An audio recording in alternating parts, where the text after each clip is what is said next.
Is there justice without Jesus? There are a lot of organizations that do good in the world, and they have nothing to do with Christianity or Jesus. But can there be Jesus without justice? Let's look at Jesus' own words.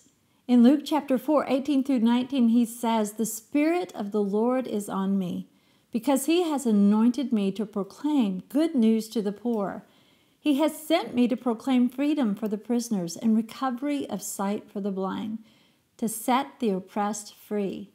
This is Jesus' mission statement. He's saying, this is who I am. This is why I came. He came with good news for the poor, not just those in poverty, but those impoverished in spirit.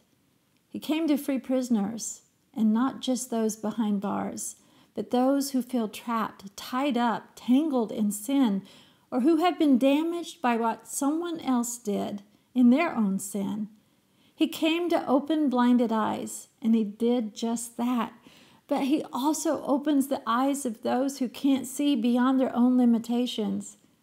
He came for the oppressed, those with no voice, those who are overlooked, those who are abused. His mission confused people. They expected him to rule as a king, not to wrap a towel around his waist and wash their feet. They expected him to conquer nations, not to stand in the sun and minister to the sick until the sun went down. Can there be Jesus without justice? Not if we follow his example. But what can one person do? I've held children in my arms who are hungry. I have sat in homes that are little more than shanties with dirt floors. I have wept with women oppressed by a government or a cultural system, or who were used in evil ways for profit. It can be overwhelming. It can be hard to understand what one person can do, and our instinct might be to withdraw completely. So what is our come with me invitation as we follow in Jesus' footstep and in his mission statement? It's simply to do our part. Years ago, we opened our home to a teenager who needed a safe place to live.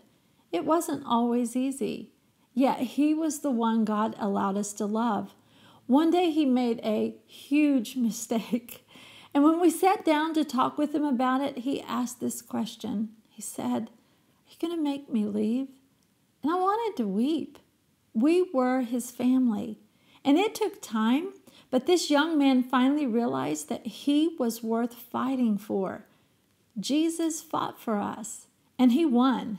When we love others, we let people know that they are worth fighting for too. It might be sponsoring a child, or giving a single mom a nap or a day off. It might be bringing a meal to someone who is elderly and alone.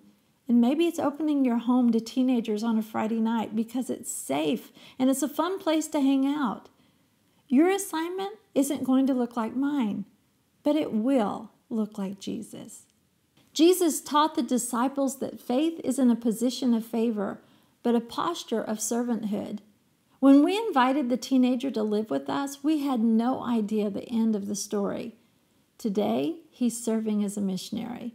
But turning him into a missionary, that wasn't our assignment. Our assignment was to offer him a safe place to sleep, a family, and to let him know that he mattered to God. What is your assignment? Where is Jesus leading you as you join in his mission statement?